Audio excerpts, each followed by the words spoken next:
Listo. Bueno, y vamos a ver la tutoría número 12, que sería la segunda parte del tercer caso, trastornos del movimiento, en la cual vamos a ver la semiología, diagnóstico y tratamiento de los trastornos del movimiento.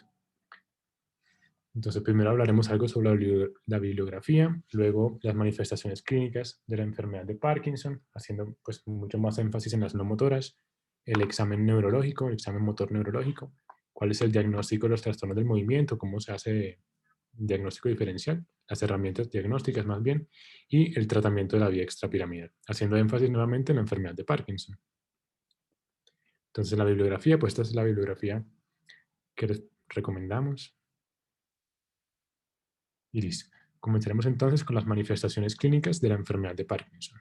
Pues, primero que todo, la enfermedad de Parkinson, como ustedes ya se han dado cuenta, es un trastorno crónico, progresivo e incapacitante que se caracteriza tanto por síntomas motores como por síntomas no motores. Se estima que aproximadamente el 1% de la población estadounidense desarrollará la enfermedad de Parkinson. Y así entonces, esta se categoriza como la segunda condición neurodegenerativa más frecuente a nivel mundial. ¿Alguien se imagina cuál es la primera? Alzheimer. Alzheimer. Así es. Entonces, pues tiene una alta importancia epidemiológica y los hombres se ven más afectados que las mujeres. La etiología de la misma se presenta por una pérdida celular dopaminérgica en la sustancia negra, particularmente en la pars compacta, y esto va a generar una hipoactividad de la vía directa y una hiperactividad de la vía indirecta y la vía hiperdirecta, generando así que hay una dificultad en el movimiento, lo cual va a generar los síntomas clínicos motores cardinales de la enfermedad de Parkinson, que van a ser temblor, rigidez, bradiquinesia o aquinesia e inestabilidad postural que va a generar desorden de la marcha. Esto lo pueden recordar con la mnemotecnia TRAP, que es T por temblor, R por rigidez, A por aquinesia o bradiquinesia y P por inestabilidad postural. Entonces, estos son los síntomas o signos motores característicos de la enfermedad de Parkinson y son los que la mayoría de las personas tienden a. Sin embargo, hay muchos más. Casi que el 100% de los pacientes van a presentar también síntomas no motores. Entonces, estos también les tenemos que dar una importancia significativa. Particularmente, los más importantes van a ser estos, que son los síntomas premotores. Esos que van a ocurrir en el periodo preclínico. O sea, el paciente aún no ha desarrollado ningún síntoma motor así característico de la enfermedad de Parkinson, pero ya empieza a tener sintomatología que, a pesar de inespecífica, es muy frecuente. O sea, casi que el 90% de los pacientes con enfermedad de Parkinson desarrollarán anosmia. Claramente, no todo paciente con anosmia es porque tiene enfermedad de Parkinson, pero sí nos puede hacer sospechar si tiene algunos de estos y pues así poder intentar hacer un diagnóstico más temprano.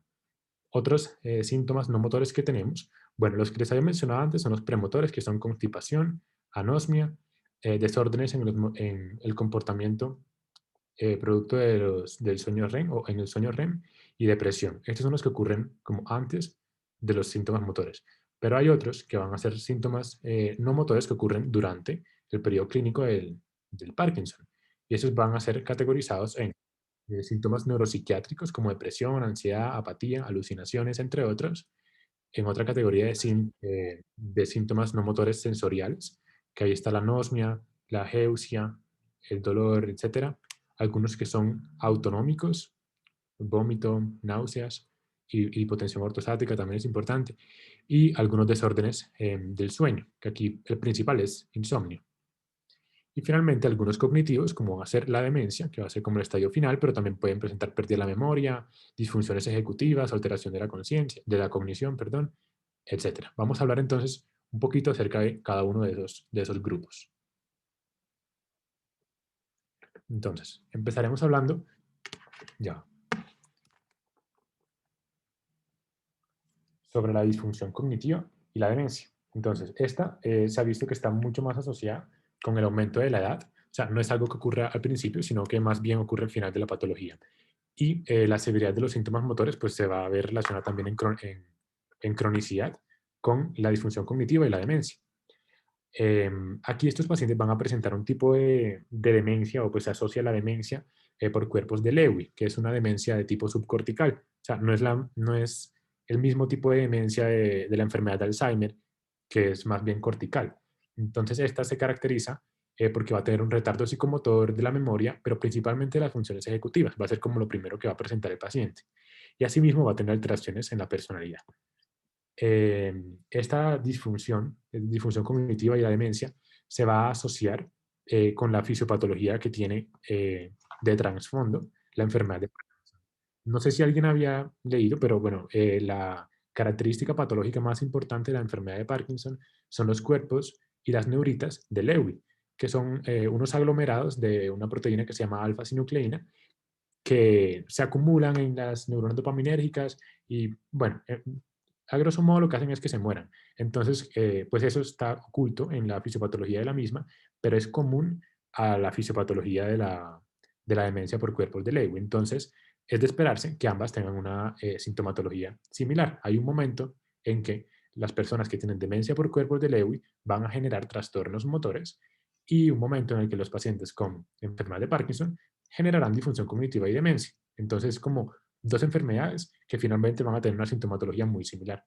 Además de los cuerpos y neuritas de Lewy, estos pacientes también van a presentar placas de amiloide y ovillos neurofibrilares, que son característicos de la enfermedad de Alzheimer, pero estos no son los que explican principalmente esta disfunción de la que estábamos hablando, como sí lo son los cuerpos y las neuritas de Lewy.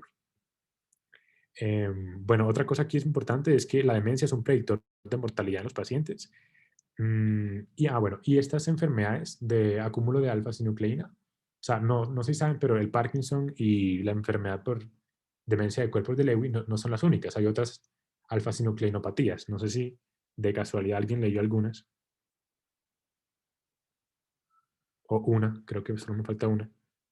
Es la atrofia multisistémica. Son esas tres, las que se presentan por acúmulos de alfa-sinucleína. Bueno, otros síntomas que van a presentar los pacientes son síntomas neuropsiquiátricos.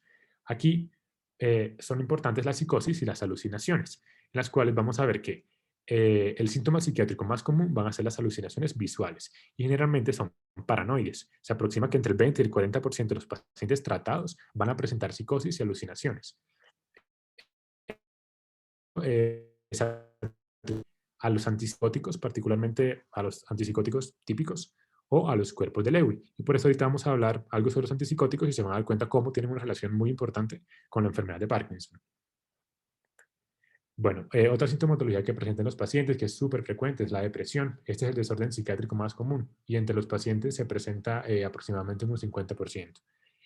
El sentimiento de tristeza, disminución del gusto por las actividades que previamente le gustaban, hace pensar mucho en depresión. Esto de que antes le gustaba algo y ahora hace lo mismo pero ya no le gusta, eso es clásico de depresión.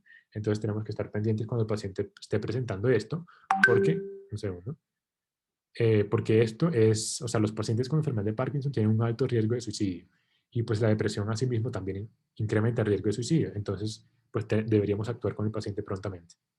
También van a presentar ansiedad, que es el segundo desorden más común y usualmente es generalizada y de fobia social. Y finalmente apatía y abulia, que es una disminución en la motivación que presentaba el paciente. Se ha visto que se asocia a la levodopa. La levodopa podría tener alguna utilidad en la disminución de este síntoma. Y bueno, y se asocia con la edad avanzada. O sea, en los adultos mayores es mucho más común estos trastornos. Y seguimos con los desórdenes del sueño, el principal es el insomnio. Y algo importante acá es que estos presentan, o sea, el temblor desaparece durante la fase del sueño REM, pero el temblor aparece durante la fase superficial. Entonces, durante la fase superficial del sueño, el paciente puede despertar justamente por su temblor, pero no solamente por eso. Estos pacientes también presentan nocturia, dificultad para darse vueltas en la cama o calambres durante el sueño que pues los van a despertar.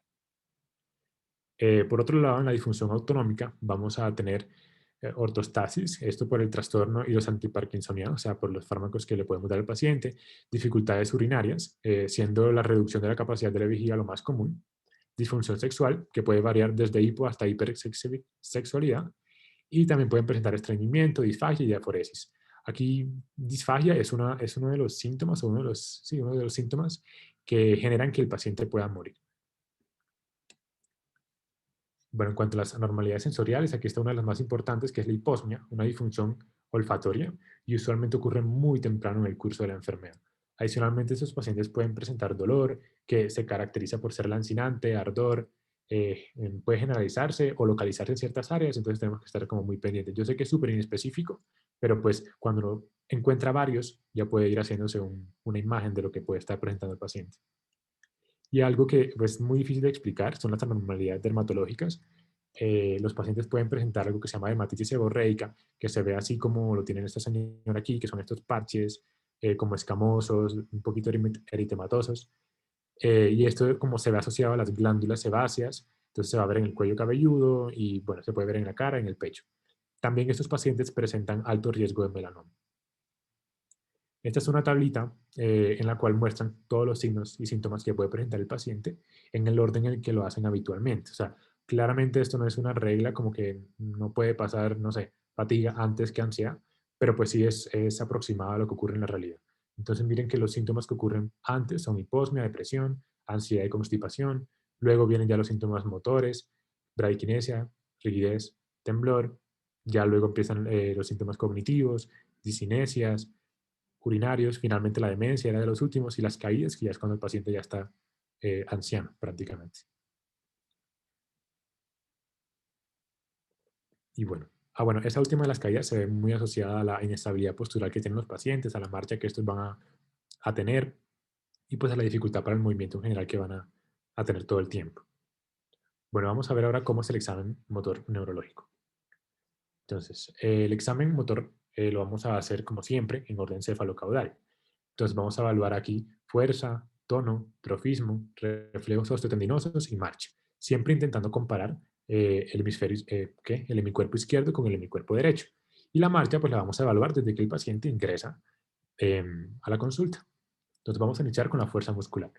La fuerza es esta capacidad que tiene el músculo para ejercer una tensión contra una carga, gracias a la contracción muscular. Entonces aquí lo que vamos a evaluar es que el paciente sea capaz de esto, de hacer esto, principalmente resistiendo los movimientos que le vamos a oponer nosotros. Entonces vamos a evaluar esto o en su defecto, o sea, si no puede hacer esto, vamos a evaluar si tiene o no tiene contracción muscular. De esa manera vamos a graduar de 0 a 5. En 0 no hay contracción muscular, luego existe contracción muscular, luego no puede superar la gravedad, luego puede superar la gravedad, luego supera la gravedad y un poco de resistencia, y finalmente supera la resistencia normal de una persona, o sea, como que tiene la fuerza normal para una persona. Obviamente es subjetivo, pero ahí con la experiencia clínica no es tan difícil darse cuenta cuando el paciente no tiene suficiente fuerza. Y así lo vamos a dividir en paresia o plejía, siendo plejía la ausencia total de movimiento y la paresia la debilidad del mismo. Entonces aquí vamos a hablar entonces de los músculos en tres grupos principales, que son los músculos del cuello, los músculos de la cintura escapular y los músculos de la cintura pélvica. Eh, Algo que tienen que tener en cuenta es como los nombres que le vamos a dar según la alteración que tenga el paciente. Entonces, si tiene alteración de las cuatro extremidades, le vamos a decir tetraplejía o tetraparesia. Si solamente son dos, pero son las dos, ¿dónde están? Dos inferiores aquí. Esto se llama diparesia o paraparesia o paraplejía, aquí está también. Si es solamente uno, monoplejía. Si son dos brazos, diplejía. Solamente un cuerpo, hemiplejía o hemiparesia. Y yo creo que esos serían todos. Bueno, vamos a empezar a evaluar entonces en orden cefalocaudal los músculos del cuello. Primero vamos a evaluar la flexión del cuello. Esto le vamos a pedir que el paciente se recueste y intente echar su cabeza hacia arriba o hacia adelante. Aquí vamos a evaluar el esternocleidomastoideo y el platisma. En la extensión del cuello le vamos a pedir al paciente que eche su cabeza para atrás, ahora va a estar de cúbito prono, y este va a evaluar entonces los extensores del cuello y el trapecio. Los músculos de la cintura escapular son muchos, miren, son 23. Seleccioné la mitad más importante, como los que quiero que no olviden, y vamos a ir viendo cómo se evalúa. Entonces, el primero es el cerrato, que le vamos a pedir al paciente que se ponga enfrente de una pared y ejerza fuerza contra la misma. Y vamos a ver cómo se deben mover hacia las escápulas. El borde medial de la escápula debe permanecer junto a la pared torácica. Y pues ahí vamos viendo que el paciente puede ejercer movimiento y se le marca la contracción muscular. En el deltoides y el supraespinoso lo que vamos a evaluar es la abducción o abducción del brazo, siendo el supraespinoso la primera fracción de la abducción y el deltoides la última fracción de la abducción. O sea, primero abducimos con el supraespinoso y terminamos abduciendo con el deltoides. El bíceps pues lo evaluamos pidiendo al paciente que flexione el brazo. Contra resistencia siempre vamos a intentar oponernos al movimiento del paciente y este va a intentar hacer el movimiento normal. En el tríceps le vamos a pedir que extienda el brazo y nosotros vamos a intentar flexionárselo. Aquí están los flexores y los extensores de la muñeca, como su nombre lo indica. El paciente solamente va a flexionar la muñeca y nosotros vamos a intentar echarla hacia nosotros. Y en la extensión de la muñeca, él va a tener que intentar echar la muñeca como hacia arriba y nosotros intentar echar hacia abajo. Aquí con los del dedo, perdón, con los de la mano, vamos a ver que tenemos músculos para el pulgar y hay otros músculos para el resto de los dedos. O sea, el pulgar tiene músculos para sí mismo. Entonces les voy a mostrar algunos del pulgar y algunos del resto de los dedos. En el flexor del pulgar, pues se le va a pedir al paciente que intente echar el pulgar como hacia adentro, en la falange proximal fija y la falange distal es la que va a intentar mover. En la aducción del pulgar, usualmente se le hace con un papel, se le pide que intente tener el papel eh, como agarrado en el borde aquí, radial, con el dedo índice, y nosotros vamos a intentar jalar el papel. La oponencia del pulgar, que es prácticamente como si fuera a tocar el pulgar con el meñique, y nosotros intentamos retenerlo. Extensión de los dedos, que el paciente intente echarlos para arriba, como extendiendo en abanico. Y la abducción de los dedos, que el paciente intente separarlos, y nosotros vamos a intentar juntárselos. Ya. En los músculos de cintura pélvica, que son, vamos a empezar con los del muslo, vamos a pedir al paciente que flexione la cadera, o sea, que eche su pierna hacia adelante, en decúbito, o sea, hacia arriba más bien cuando está acostado, en decúbito supino. En la extensión del muslo se pone en decúbito prono y se le pide que extienda la pierna, eso sería como echar la pierna hacia atrás. Rotación del muslo, tanto para ambos lados, se le va a pedir al paciente que rote para la izquierda y para la derecha. La abducción del muslo, que lo eche toda la pierna hacia la izquierda, o pues hacia lateral, y la aducción del muslo que la eche hacia medial, y ya con eso terminaríamos el muslo. En la pierna y el pie, finalmente, pues le vamos a pedir al paciente que flexione la pierna, y sería que eche el talón como hacia los glúteos, cuando está en decúbito prono. En la extensión de la pierna cuando lo estamos sosteniendo. Inversión del pie, que intente como echar su pie para adentro, como rotarlo hacia medial. En la plantiflexión se le pide que él empuje y nosotros vamos a intentar como echarle su pie hacia arriba. En la dorsiflexión lo contrario, él intenta echar el pie hacia arriba, nosotros tratamos de echarlo como que los dedos toquen el piso. Y en la versión del pie, lo mismo que habíamos hecho en inversión, pero hacia el otro lado, que intente sacar como la planta del pie hacia afuera. Ya, eso es en cuanto a la fuerza. Ahora vamos a evaluar el tono. En la fuerza habíamos evaluado los movimientos activos. En el tono lo que vamos a hacer es evaluar los movimientos pasivos. O sea, nosotros vamos a moverle las extremidades del paciente y vamos a ver con qué facilidad podemos hacer esto. Entonces, usualmente vamos a intentar que el paciente esté distraído para que esto no altere el examen. Entonces, vamos a hacerle palpación y movilización pasiva de los músculos. Vamos a ver entonces que puede tener dos alteraciones, hipertonía o hipotonía. La hipertonía que pues se presenta usualmente por lesiones de motoneurona superior, pues va a generar que el paciente tenga dificultad para que nosotros podamos moverle su extremidad. O sea, va a tener rigidez o espasticidad. Entonces, rigidez es este estado de hipertonía en el cual se presenta el fenómeno de rueda dentada, que es como si nosotros le moviéramos la articulación al paciente, el músculo, y vamos a sentir como si hubiera una fuerza constante que no nos va a dejar hacerlo normalmente, como si hubiera unos engranajes ahí. Ahora les muestro un video que se ve mucho más fácil, pero es como si él tuviera una resistencia aquí así paulatina que no se puede romper. Esto, pues, usualmente se ve por lesiones en la vía extrapiramidal. En cambio, por lesiones de la vía piramidal, ya no sé qué pasó. Bueno, por lesiones de la vía piramidal, lo que vamos a ver es un caso similar, pero que el fenómeno va a ser diferente, y es la espasticidad. En la espasticidad, lo que vamos a ver es que el paciente va a tener un fenómeno de navaja. En el fenómeno de navaja, el paciente inicialmente tiene una resistencia contra el movimiento, pero hay un momento en el que la deja de tener. Entonces, como que se pierde esa tonicidad, esa hipertonía, y se suelta el brazo. Ahora se lo muestro en el video que se ve mucho más fácil. Y esto se ve asociado a ACV, a tumores medulares. Bueno, esto de la vía piramidal se asocia más o menos, o pues es algo similar a una lesión en la motoneurona superior. En cambio, las lesiones de la motoneurona superior no pueden presentar alteraciones de la vía extrapiramidal. Entonces el Parkinson no puede presentar espasticidad porque es una lesión de la vía extrapiramidal. Entonces las personas con Parkinson presentan fenómeno de rueda dentada. En la hipotonía, por otra parte, usualmente se presenta por lesiones periféricas, o sea, lesiones que pueden ser en la motoneurona inferior, puede tener polineuropatía o enfermedades musculares, ya como tal en el músculo. Este es un ejemplo, este pues es alguien que va a imitar rigidez y espasticidad. Obviamente él no tiene ambas, pero pues es un actor. This is due to rigidity of the extensor muscles of a joint that gives resistance to passive flexion, but gives away abruptly to allow easy flexion on exertion of further pressure. ¿Esa cuál es? Espasticidad. Sí, perfecto. This movement resembles that of a clasped neck.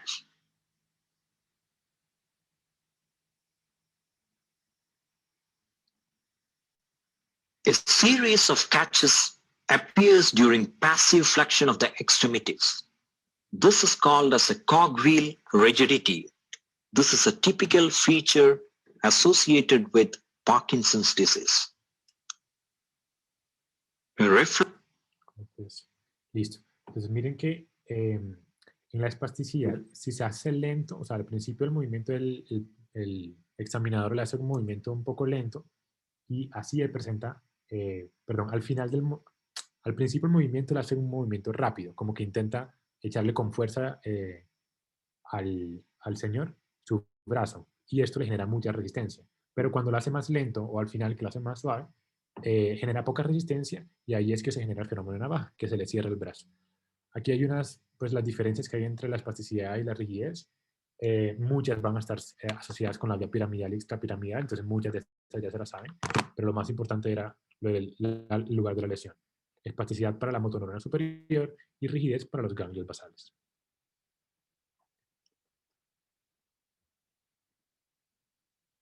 Listo. Entonces en el trofismo vamos a tener dos opciones, que van a ser la atrofia o la hipertrofia.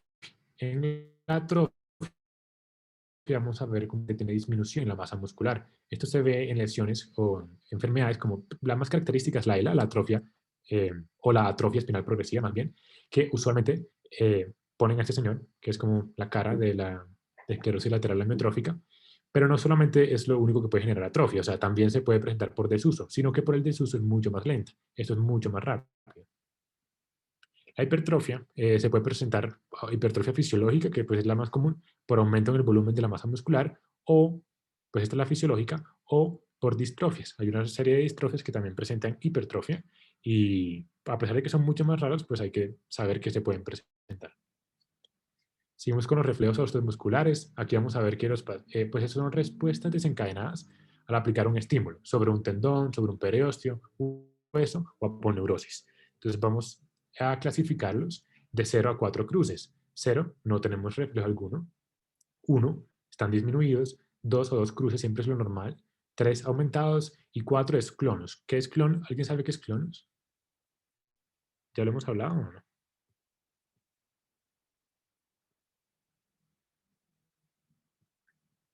Clonus es cuando tiene hiperreflexia, pero además de eso queda el paciente como repitiendo el reflejo durante un tiempo ante un estímulo que no debería generar tal signo, ¿sí? Como que se queda ahí haciendo el reflejo varias veces hasta que se le pasa. Pero pues eso claramente está mal y también se va asociado a múltiples patologías. Entonces vamos a tener hiperreflexia o hiporreflexia. Hiperreflexia se puede presentar cuando tenemos una afectación en la vía piramidal e hiporreflexia cuando tenemos una lesión en la motoneurona inferior. Esto se presentaría porque como no tenemos ninguna motoneurona superior que nos esté controlando el movimiento, entonces la motoneurona en la vía piramidal, cuando hay una lesión en la vía piramidal, se presenta hiperreflexia porque el músculo no tiene como una motoneurona superior que lo esté controlando. Entonces la motoneurona inferior empieza a generar movimientos anormales que se presentan por la reflexia.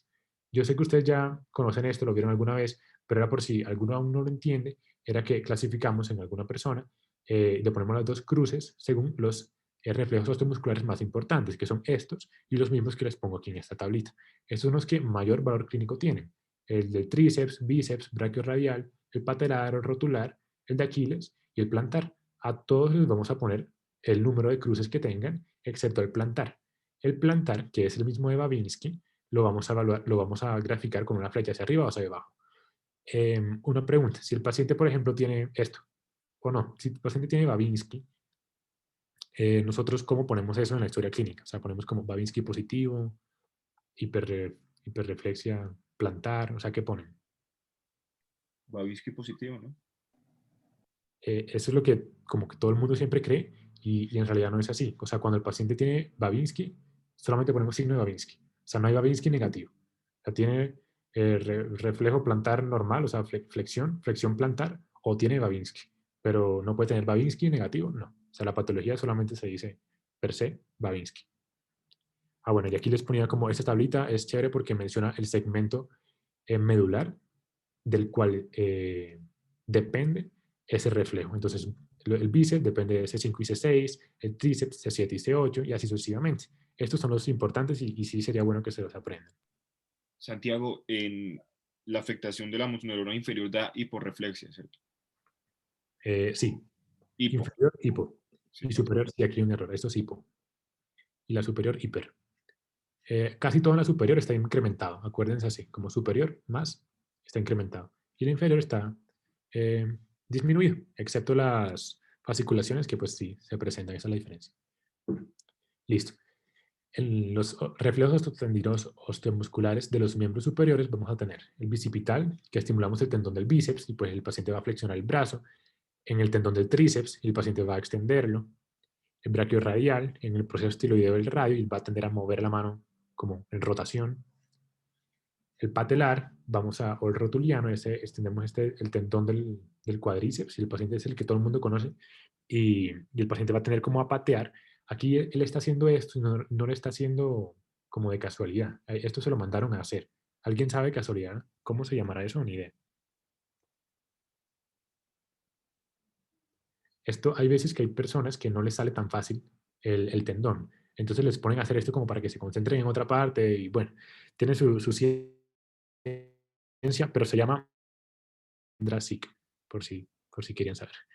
El reflejo aquiliano, bueno, hay otra forma de hacer esto y también es, pues, si el paciente no está sentado, lo podemos poner en decúbito, supino, y se pone nuestra mano por aquí y se vuelve a intentar de esta manera.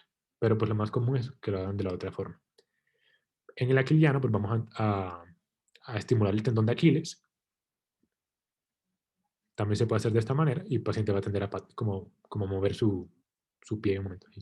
Listo. En los reflejos cutáneos vamos a tener que pueden ser los abdominales superiores, medios o inferiores. Vamos a estimular estas partes de la pared abdominal. Aquí están como las flechitas en las que se puede presentar. Esto simplemente se ve como un movimiento, pero es muy difícil de ver, la verdad, y no encontré video. Pero bueno, técnicamente se deberían poder ver. Y el otro que es el cremastérico. Estos reflejos cutáneos son muy raros de evaluar y ver, pero bueno, técnicamente estos son los que hay. El cremastérico evaluamos el área interna del músculo y debería estimular un músculo que lo que hace es como atraer o contraer el testículo y así sube. Los reflejos patológicos de los miembros inferiores van a ser el reflejo plantar, que había sido el que les contaba ahorita, respuesta flexora cuando está bien y signo de Babinski cuando está mal. En el signo de Babinski lo que hace el paciente es que extiende sus dedos en abanico y esto se presenta por una lesión piramidal. Bueno, aquí otra serie de signos, es que son muchos y me parece innecesario hablarles de todos ellos porque son muy raros, pero por si quieren conocer más al respecto, aquí les dejo una tablita. El más importante es el de Babinski, obviamente. En los miembros superiores vamos a tener el signo de Hoffman, que lo que hacemos es estimularle al paciente la punta del dedo y él va a tender, ya, y él va a tender a echar su dedo para abajo. Y en el signo de Trommer, lo que se le hace es que se echa el dedo para arriba y él va a tender a, a mover estos dos, como a juntarlos. Este es el signo positivo y también de la lesión piramidal. En los frontales, el clavelar, lo que le vimos es que estimula, este creo que se los evaluaron ustedes incluso en el parcial. ¿Cuál, ¿Cuál es el nervio que está involucrado aquí en el reflejo glabelar?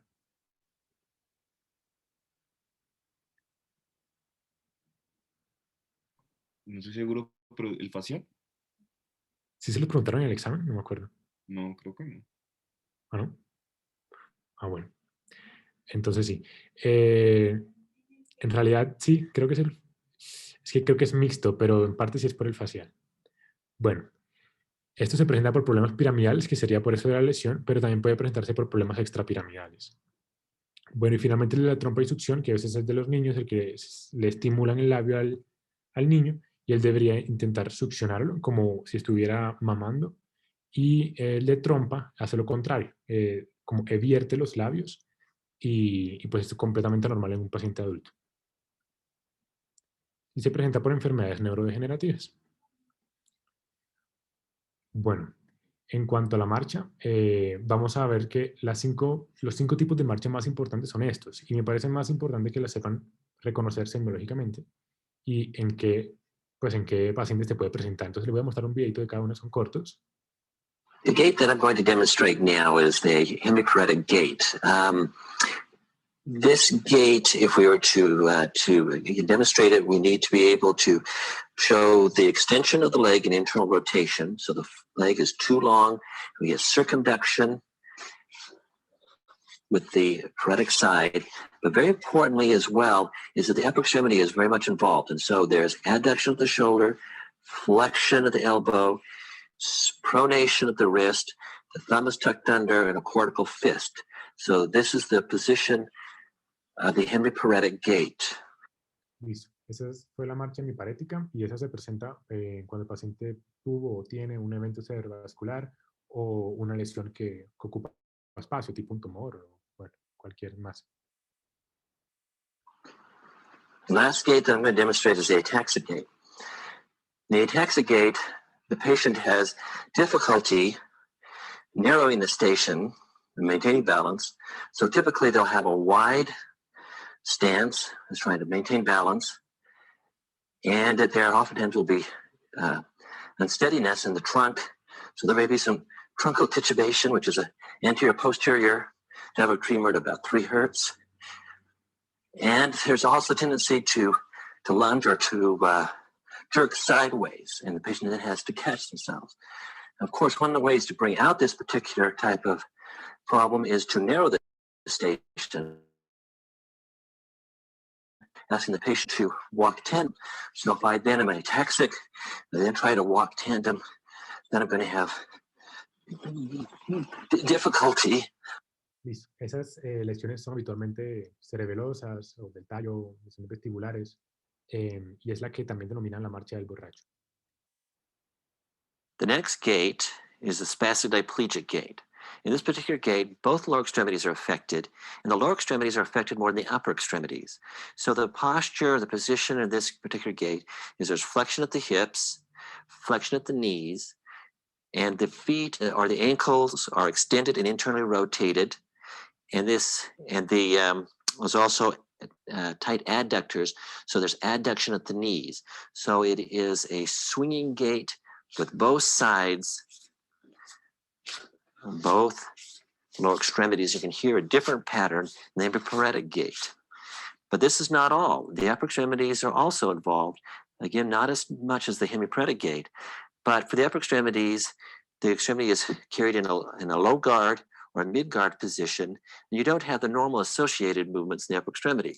So this would be the type of posture and type of position that one would see for the spastic diplegic.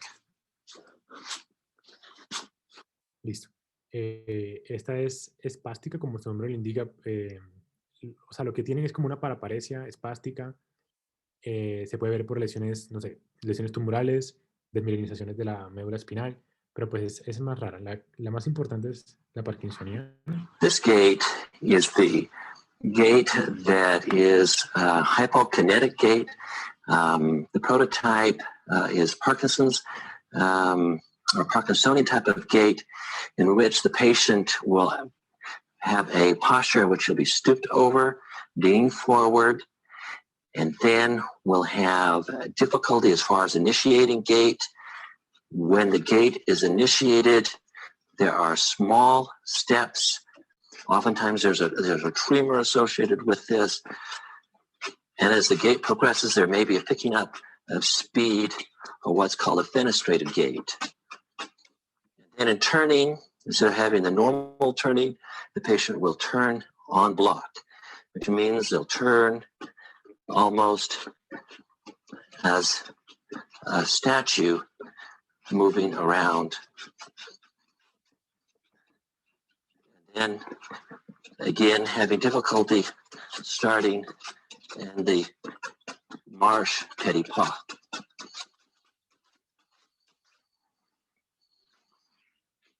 Listo. Pues obviamente esa es la marcha característica del Parkinson. Como pues lo vieron claramente, pues tiene dificultad para iniciar movimiento, disminución en la velocidad de los movimientos. Y para ellos lo más difícil es tanto empezar a hacer el movimiento como cuando van a cambiar de movimiento. O sea, cuando va a doblar, eso para ellos tiene que hacer como 10 pasos para poder doblar completamente.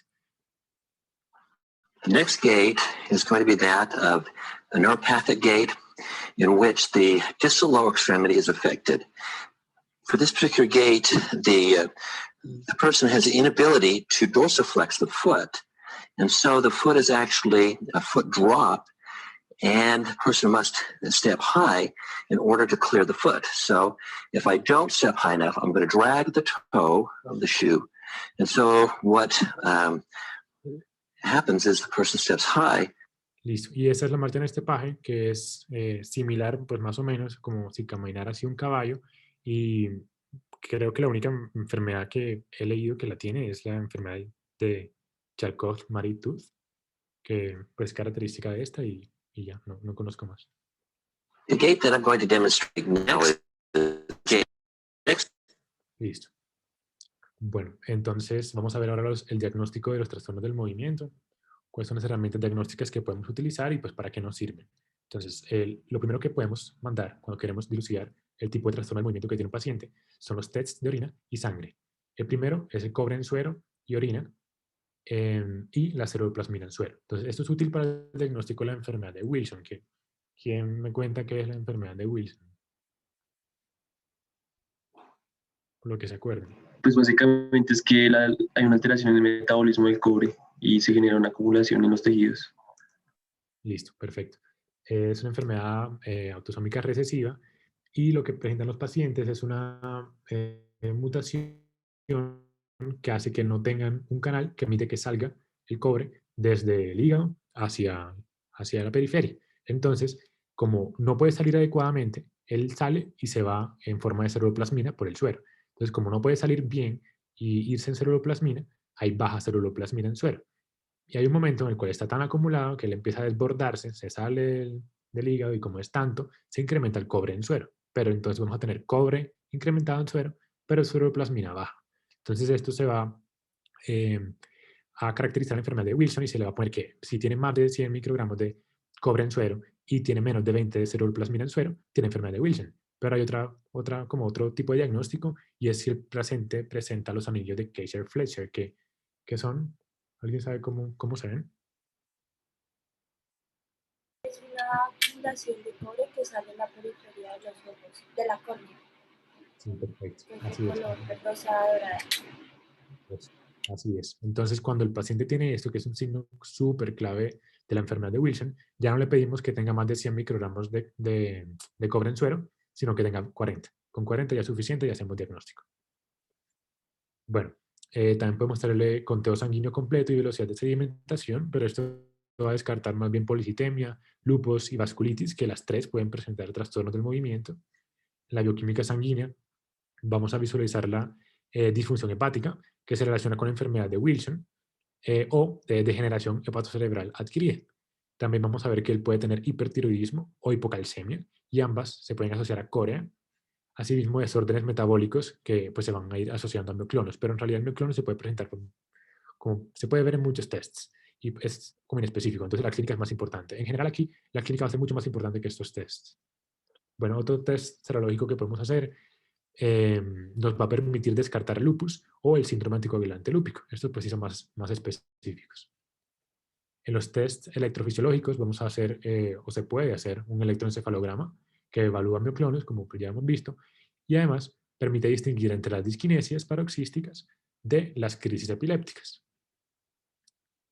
También podemos pedirle al paciente, pues, indicarle una electromiografía o potenciales abocados somatosensoriales, en la cual nos va a permitir determinar el nivel de afección del mioclonus y asimismo, particularmente la electromiografía, nos va, ayuda con un acelerómetro, nos va a permitir estudiar el temblor que puede estar presentando el paciente. Entonces, ¿cómo es el temblor que debe tener un paciente con Parkinson? ¿O cuál es el...? Bueno, en realidad el paciente con Parkinson tiene muchos tipos de temblores, pero el más clásico, ¿cuál es? El temblor en reposo. ¿Con cuánto de hertz? O sea, ¿cuánto de frecuencia? De 3 a 7. De 3 a 7, sí, ese es el rango estándar. Y la mayoría van a tener de 5 a 6. 4 a 6 es como lo clásico. Pero también le vamos a poder hacer estudios genéticos. Y los estudios genéticos, que claramente son mucho más infrecuentes, se basan en ADN recombinante.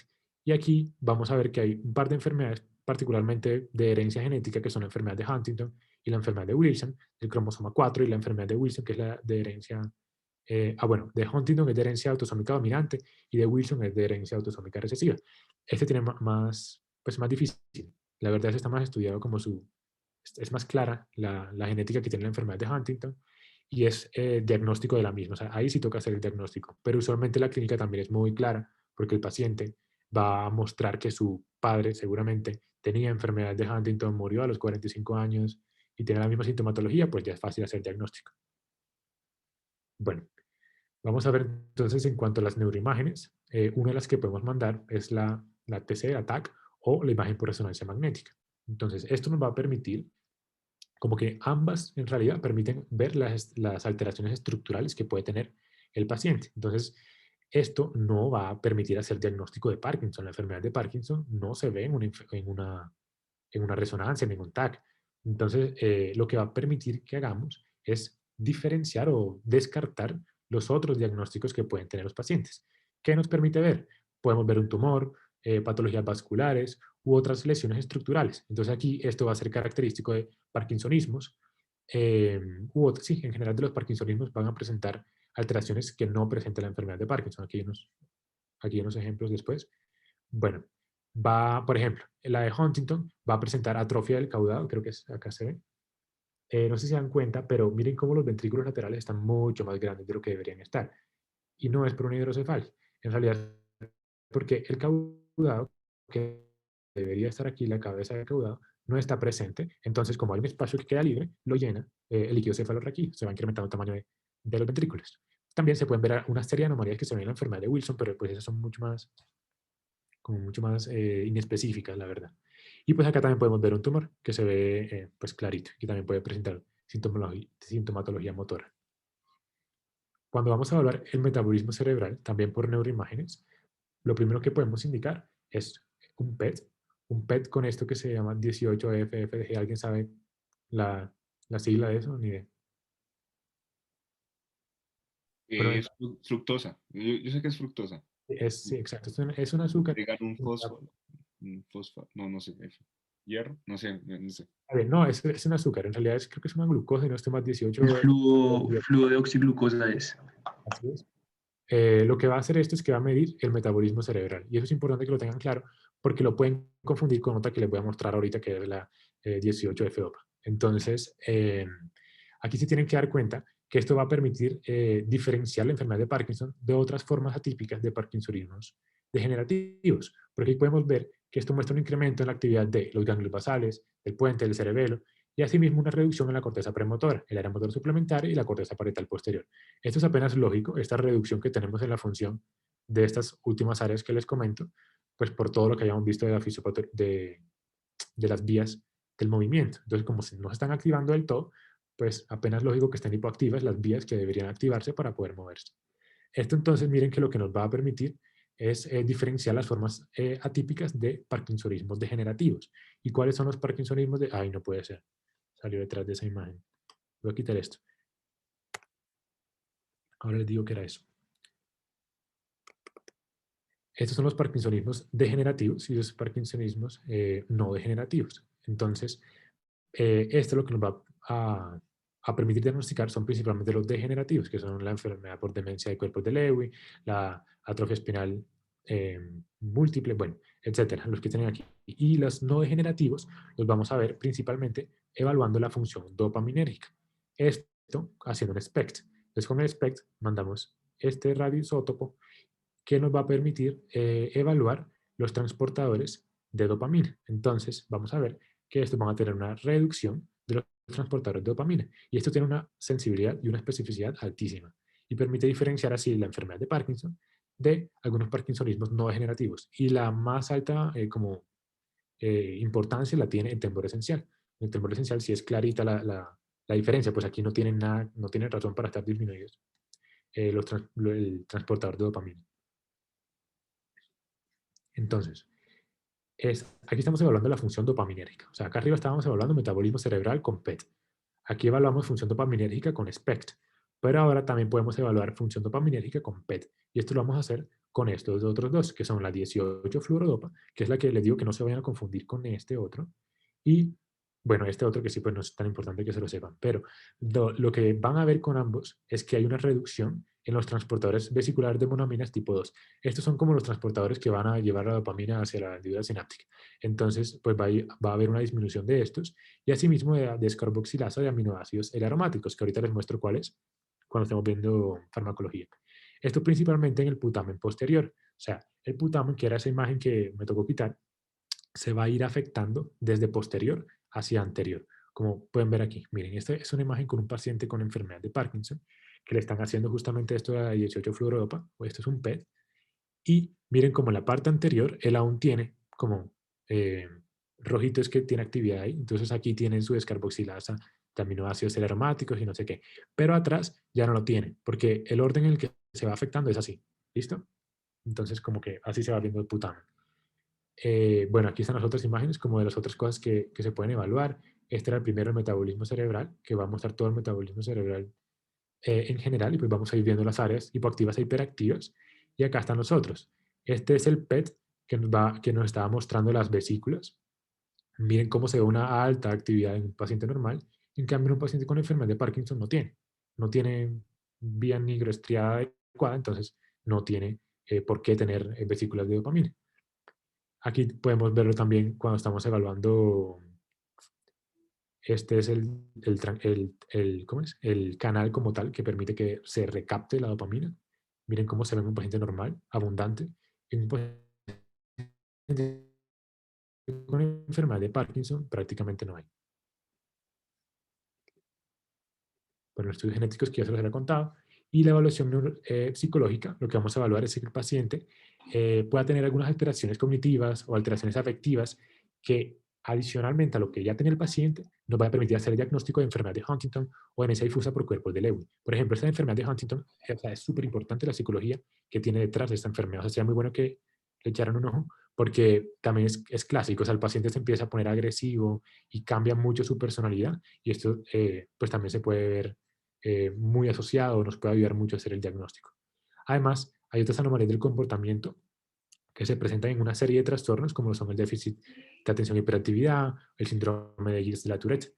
Y otra cosa importante que tiene la evaluación psicológica es que para los pacientes que le debemos hacer estimulación profunda cerebral, no se le puede hacer si el paciente tiene un diagnóstico de depresión o algún trastorno psiquiátrico importante, como que es una contraindicación.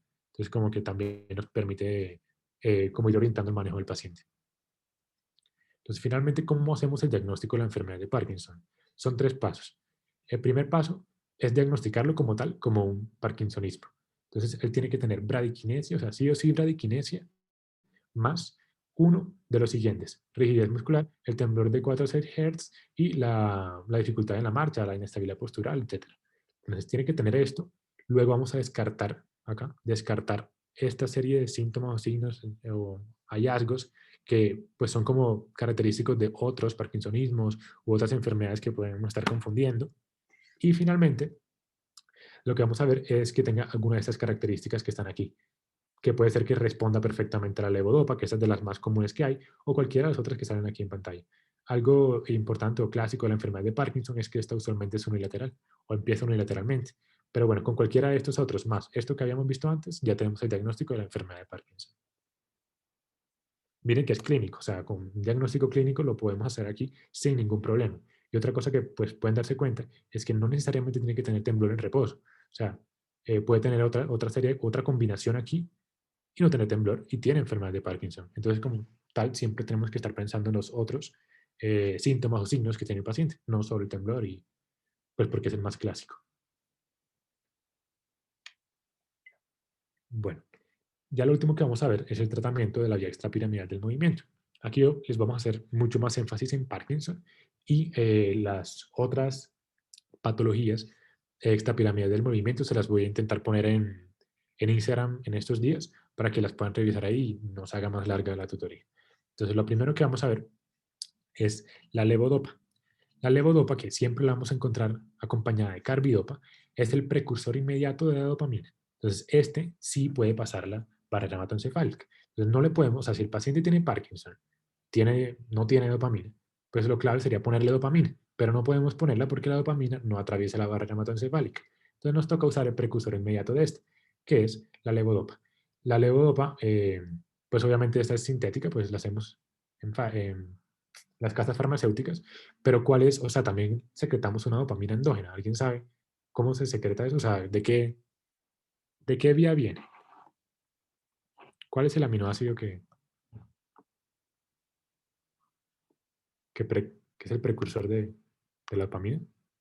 ¿Es el mismo de la noradrenalina y la adrenalina?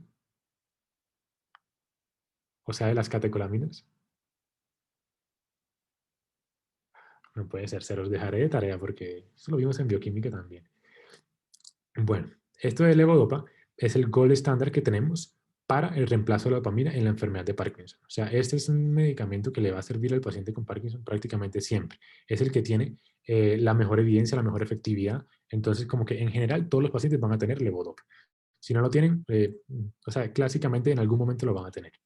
Su efecto principal la va a tener sobre la cinesia y la rigidez. Vamos a ver que el temblor es variable. Hay veces que un paciente con levodopa puede mejorar, como puede empeorar o no cambiar su temblor. Y la inestabilidad postural es clásicamente resistente a la levodopa. Entonces, como tal, esto no se va a ver alterado por ella. La vamos a asociar siempre a carbidopa porque vemos que, o sea, miren la imagen, este es el tejido en la periferia, el paciente toma su levodopa. El problema es que tenemos en periferia algo que se llama la dopa descarboxilasa. Y la dopa descarboxilasa lo que va a hacer es convertir a la dopamina en la periferia, a la L-dopa en la periferia en dopamina. Y esto no sirve de nada, porque lo que nos va a hacer es generar efectos adversos, como cuáles clásicamente es náusea, pero también puede presentar hipotensión ortostática, vómitos, entre otros. Entonces lo que hacemos poniéndole carbidopa al paciente es que esta dopa carboxilasa se encuentre inhibida. Entonces la L-dopa puede atravesar la barrera hematoencefálica y llegar hacia el tejido, al sistema nervioso central. Ya. Aquí nuevamente está la dopa descarboxilasa, entonces nuevamente se encuentra inhibida y así el paciente pues, puede tener su dopamina y esta va a ser funcional. Entonces es muy importante que literal siempre la tienen. O sea, mira, aquí les pongo un ejemplo, carbidopa, levodopa, siempre vienen juntas. Porque, o sea, ¿cuánto creen más o menos que un paciente puede tener levodopa solo? Como si yo doy levodopa solamente a mi paciente, ¿cuánto creen que le llega al sistema nervioso central? Una idea. 10, 20%. Yo también hubiera pensado que lo mismo, pero ahí leí en Goodman y Hillman que apenas le llega al 1%. O sea, solamente ponerle levodopa al paciente es completamente inútil. Toca ponerle carbidopa siempre. Entonces, vamos a tener varias como formas en las que le podemos administrar el levodopa al paciente, que son de liberación inmediata, liberación prolongada, las tabletas de desintegración oral, o algo pues relativamente nuevo, que es el gel intestinal, que pues en realidad este no es que se indique mucho, en realidad yo no sé si en Colombia lo están utilizando, pero pues últimamente se ha visto que es muy útil. Entonces, los pacientes con levodopa carbidopa pueden presentar efectos adversos, del cual el más importante son las alucinaciones, pero también puede presentar confusión, lo del suicidio que les había contado antes, no se sabe si es por la levodopa o si es por la enfermedad de Parkinson per se, desorden del control de impulsos, como la hipersexualidad que habíamos mencionado antecitos, síndrome neuroléptico maligno, que es completamente fatal, fatiga o somnolencia.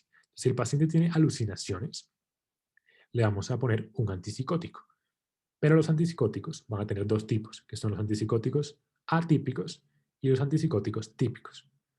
Los atípicos son la clozapina y la quetiapina. ¿Alguien sabe qué hace un antipsicótico? ¿O una idea? Libera, o sea, ayuda a mantener los niveles de serotonina.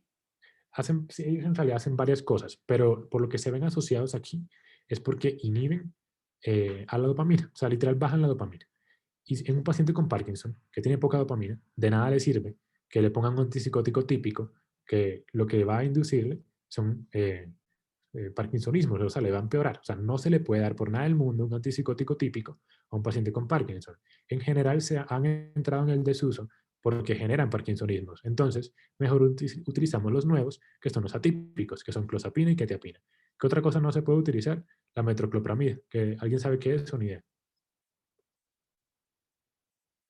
Es un antiemético. Entonces, esto también presenta esta sintomatología. Entonces, a los pacientes con Parkinson evitamos estos fármacos sí o sí. Y en general, a las personas se les evita para que no vayan a presentar efectos adversos. Bueno, otros fármacos que tenemos son los agonistas de la dopamina. Entonces, los agonistas de la dopamina ya no van a actuar sobre la vía nigroestriada, sino que va a actuar directamente sobre los receptores de dopamina, o sea, D1 y D2. Se pueden utilizar como monoterapia o se pueden utilizar como coadyuvantes. Y esos van a ser útiles para manejar las fluctuaciones dosis dependiente, que es un problema importantísimo que tiene la levodopa, y es que ella, a medida que le vamos dando más levodopa al paciente, él va cada vez a necesitar más levodopa. Y hay momentos en los cuales el paciente queda sin fármaco, queda desprotegido y se llama periodo en off. En ese periodo en off, él queda con unas fluctuaciones dosis dependiente, como que necesita nuevamente dosis para poder estar bien. Entonces, para esto es que se indican los agonistas de la dopamina y se ha visto que se pueden indicar en personas jóvenes. O sea, si un paciente está muy joven, hay bibliografía, esto es, o sea, no toda la bibliografía dice lo mismo, pero hay bibliografía que sugiere que le demos mejor agonistas de la dopamina, principalmente pramipexole o ropirinole. ¿Por qué? Porque así tenemos más tiempo para que luego tal vez se le ponga levodopa, pero por lo menos que desde el principio no la tenga, porque le puede generar resistencia y luego genera estas fluctuaciones que son bastante problemáticas. Entonces, estos que les pongo aquí, pramipexole, ropirinole y etcétera, son no son derivados del ergot. Hay unos que sí son derivados del ergot, como son la cabergolina y la bromocriptina. Probablemente los lean en algún lado. Principalmente en la literatura vieja hablan de estos porque antes se utilizaban. Pero los no ergolínicos, que son los nuevos, no generan tantos efectos adversos. Entonces, estos son los que se están utilizando. Los efectos adversos van a ser similares a los de la levodopa. Van a tener principalmente más efectos adversos psiquiátricos, como son las alucinaciones, el desorden del control de impulsos, y estos presentan más ataques de sueño, que es como que literalmente el paciente está normal y le entra un ataque de sueño y se duerme. Entonces, como que esto es algo que le pasa a estas personas. También presentan hipotensión ortostática y náuseas, que pues eran clásicos también de la levodopa. Vamos a tener otra serie de fármacos, como son los inhibidores de la catecolamimetiltransferasa, que es la COMT, en la cual, miren que la COMT la vamos a encontrar, o sea, mnemotecnia, acuérdense, de como en el sistema nervioso periférico, o como en la periferia, como en la parte central. Y eso es importante porque la COMT, a diferencia de la MAO, va a estar en ambos lugares. Entonces, los inhibidores de la COMT van a actuar en ambos lugares. Entonces, ¿qué es lo que van a hacer los inhibidores de la COMT? Van a reducir la degradación de la dopamina. Entonces, la dopamina se degrada hacia este metabolito y se vuelve pues inactiva. Entonces, lo que hace la COMT es lo que hacen los inhibidores de la COMT es inhibir la COMT para que quede así la dopamina disponible para poder actuar. Lo mismo ocurre periféricamente con la levodopa. En vez de convertir a levodopa y metabolizarla y que se excrete vía renal, lo que hacemos es inhibir la COMT para que ésta pueda ingresar al sistema nervioso central. Entonces, esta se utiliza como coadyuvantes de la levodopa, pero el problema es que puede incrementar las disquinesias, porque incrementa pues mucho la entrada de dopamina, entonces puede generar el efecto contrario que ya tenían las disquinesias. Vamos a tener dos tipos de fármacos, que son el entacapone y el tolcapone, principalmente. Los efectos adversos de estos van a ser del entacapone y el tolcapone, o sea, de ambos, todo esto. Lo mismo, náuseas, hipotensión ortostática, confusión, alucinaciones. Aquí también se pueden ver sueños vívidos, pero el que quiero que no olviden nunca es este, de tolcapone, presenta toxicidad hepática. Mnemotecnia fácil, todo de tolcapone, todo toxicidad hepática. ¿Listo? Esa es súper importante, tanto así que casi a nadie se le da tolcapone, y mucho menos si tiene algún factor de riesgo hepático, o sea, se trata de evitar a toda costa. Entonces no es tan común que vean un paciente que tenga esto, pero para que pues, lo sepan. Y otra cosa es que tolcapone actúa tanto en el sistema nervioso central como en el sistema nervioso periférico. Actúan ambos. En cambio, el entacapone solamente actúa en la periferia. Bueno, en cuanto a Oigan, una cosa, yo a veces digo sistema nervioso periférico, no es cierto, o sea, es en la periferia, sino que me confundo y digo sistema nervioso periférico, pero no, periferia. Listo. En cuanto a los inhibidores de la monoaminoxidasa tipo B, que es la MAO-B, y algo que claro aquí es importante que sepan que es el tipo B, o sea, los que son inespecíficos, o sea, que no son ni tipo A ni tipo B, esos no nos sirven. Esos van a generar un problema que se los pongo acá, que es este síndrome del queso. No sé si alguien ha escuchado alguna vez ese síndrome del queso, ¿o no? Bueno, es que a los pacientes que les dan inhibidores de la monoaminoxidasa inespecíficamente y toman vino o comen queso, pues hay unos metabolitos que no pueden metabolizar luego y le genera una crisis hipertensiva. O sea, básicamente es eso. Entonces, eso le pasa a los que consumen inhibidores de la monoaminoxidasa en general, pero a estos pacientes no les pasa eso porque lo que vamos a darles es monoaminoxidasa tipo B. Entonces, esto previene la degradación de la levodopa en el cerebro y limita su reabsorción. O sea, va a ser más o menos lo mismo que hacía la COMT. Aquí está la dopamina. Esto solamente ocurre en el cerebro, ya justamente en las células. Miren que no está en la periferia. Y lo que hacemos es evitar que la MAO-B la degrada, de manera que esta dopamina va a estar disponible para poder actuar. Vamos a tener, estos dos son los principales, el selegiline y el rasagiline, de los cuales van a actuar como selectiva e irreversiblemente, y el selegiline se puede utilizar como coadyuvante de la levodopa y es útil para las fluctuaciones de los pacientes, lo que les había contado antes. Los efectos adversos de todos en general van a hacer que en la enfermedad de Parkinson avanzada acentúan los efectos adversos de la levodopa. También causa insomnio y causa ansiedad. Entonces, en los pacientes adultos, pues la MAO pues, generaría algunos problemas. El rasagiline, por su lado, presenta, bueno, en general todos presentan interacciones medicamentosas, pero el rasagiline presenta unas importantes que pues no se las voy a poner porque son larguísimas, pero para que sepan que si un paciente tiene alguno de estos, pues tenemos que revisar cuáles son los otros medicamentos que está consumiendo. Los inhibidores de la MAO pueden generar muchas interacciones medicamentosas. Este rasagiline es de segunda generación y no presenta los metabolitos de anfetaminas de selegiline. Selegiline presenta cuando se metaboliza metabolitos de anfetaminas y metanfetaminas. Y eso es lo que genera esta ansiedad e insomnio, que son clásicos del selegiline. Esto no ocurre con el rasagiline por lo que les contaba. Eso no tienen esas anfetaminas, entonces no tienen ningún problema. También se utiliza en coadyuvancia, pero también se puede utilizar como monoterapia directamente. Y esa finamida, que después es más nuevo, pero es un potente inhibidor, este es reversible, a diferencia de estos que son irreversibles. Y ya, también es útil para las fluctuaciones. Los últimos que tenemos, que ya son dependientes de otros neurotransmisores, van a ser los inhibidores de la NMDA, como son la amantadina. La amantadina para lo que nos va a servir es para esas disquinesias que induce la levodopa. O sea, la levodopa y pues en general los fármacos que tienen mucho que ver con la dopamina o que van con la vía de la dopamina generan disquinesias. Esas disquinesias los podemos evitar dándole al paciente amantadina. Pero tiene efectos adversos, como todo, que son los mareos, letargo, efectos anticolinérgicos y alteraciones del sueño. Por otro lado, tenemos los anticolinérgicos, que van a actuar sobre los receptores muscarínicos, y tenemos entonces, triexifenidilo y la benztropina. Estos funcionan un poco mejor para el temblor, particularmente en pacientes jóvenes. Esta es la vía.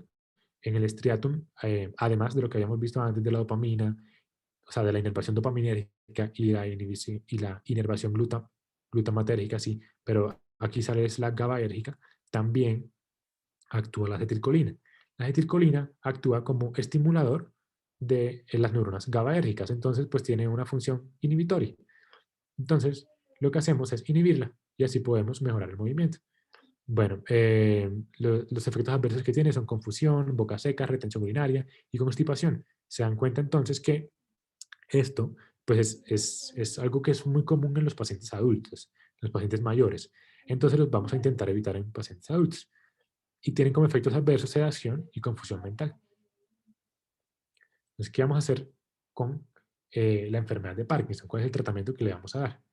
Si tenemos un paciente con enfermedad de Parkinson, al inicio lo que vamos a recomendarle es ejercicio para todos. O sea, para todos los pacientes se van a beneficiar de ejercicio. Ya. Entonces, ese ejercicio es de las únicas estrategias que se ha visto, pues que hay al menos hay estudios que proponen que puede mejorar como tal, no la sintomatología de la enfermedad, sino su pronóstico como tal, o sea, la evolución de la misma. Entonces es muy importante a todo el mundo con Parkinson, ejercicio. ¿Cuándo le vamos a dar fármacos? Cuando el paciente vea que los síntomas están impactando en su vida. Si los síntomas empiezan a impactar en su vida, le vamos a empezar a dar fármacos. Y si ya están perjudicando, o sea, ya el paciente necesita, se está viendo afectado psicológica, socialmente, en el trabajo, laboralmente, etcétera, le tenemos que dar cada vez medicamentos más fuertes para intentar que estos sigan siendo totalmente funcionales. El medicamento que, o sea, se le puede dar a cualquier persona, a cualquier edad, es la levodopa. El problema con la levodopa es lo que les había contado, de que cada vez toca incrementar las dosis. Entonces, lo que habitualmente se intenta es dejar la levodopa para un poco más tarde. Como que al inicio, si el paciente tiene síntomas leves, no vamos a iniciar con levodopa. Se puede iniciar con MAO, no sé, con COMT, anticolinérgicos, pero con levodopa la dejamos para más tarde, ¿sí? Entonces, en pacientes que no les vamos a dar levodopa y que son menores de 70 años, le podemos dar esos fármacos diferentes a levodopa, pero en algún momento serán insuficientes y necesitarán de la ayuda o la coadyuvancia de la levodopa. O sea, prácticamente todos los pacientes ya ancianos tendrán levodopa.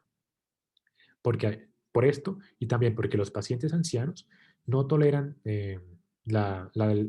los fármacos que no son levodopa también. O sea, les incrementan el riesgo de... Santiago, una pregunta, qué pena. Sí, claro. Entonces, ¿se combina, o sea, se combina con el fármaco que se le estaba dando antes más la levodopa o solamente se le da levodopa en menores de 70 años que después se le empeoran los síntomas?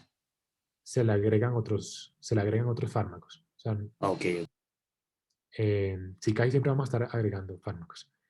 Hay unas combinaciones que son recomendables más que otras. O sea, por lo menos les cuento una. La COMT, los inhibidores de la COMT, con levodopa, al inicio de la enfermedad, UpToDate dice que no presenta una mejoría. O sea, como que eso no sirve.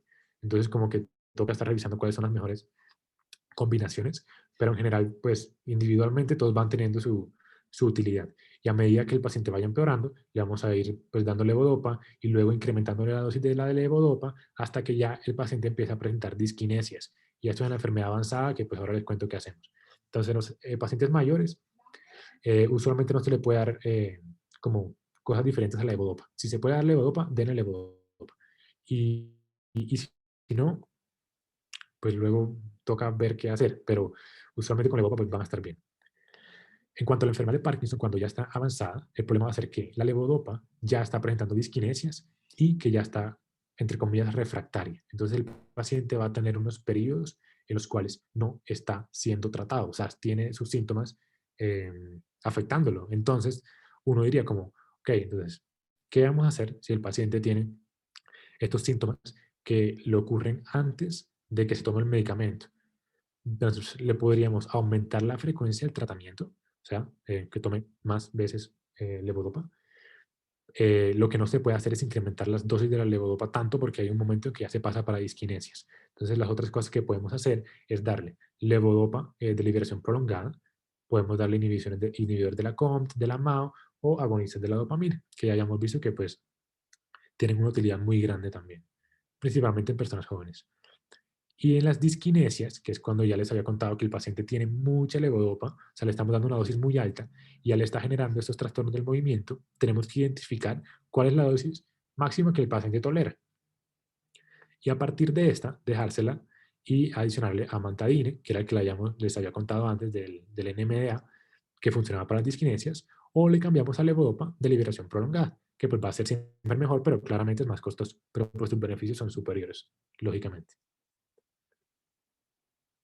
Cuando el paciente no le está sirviendo ya prácticamente nada, lo que le podemos hacer es esta estimulación cerebral profunda, en la cual vamos a, o sea, hay dos formas. Podemos estimular el globo pálido, particularmente el interno, o podemos estimular el núcleo subtalámico. No sé si alguien de casualidad leyó algo sobre esto, pero yo ya les había contado en la primera tutoría que el globo pálido interno y el núcleo subtalámico, que hacen prácticamente la misma cosa, van a inhibir el movimiento. Entonces, ¿por qué estimularíamos estas áreas si lo que hacen es inhibir el movimiento?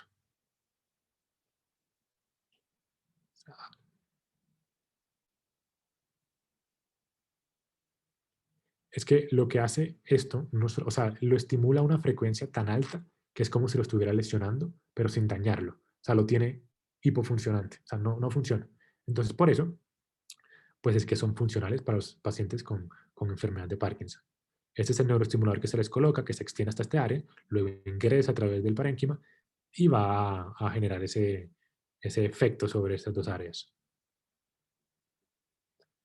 Y ya, eso sería todo. Las otras enfermedades, porque es importante que las revisen también, como los otros trastornos que no son enfermedad de Parkinson. O sea, si se dan cuenta los trastornos hipercinéticos, no hemos hablado prácticamente nada, y son muchos. Entonces, esos tienen que irlos revisando. Y además, pues yo se los voy a estar poniendo en Instagram, en neuro.vr en estos días, para que los puedan ir recalcando, porque también son muy importantes.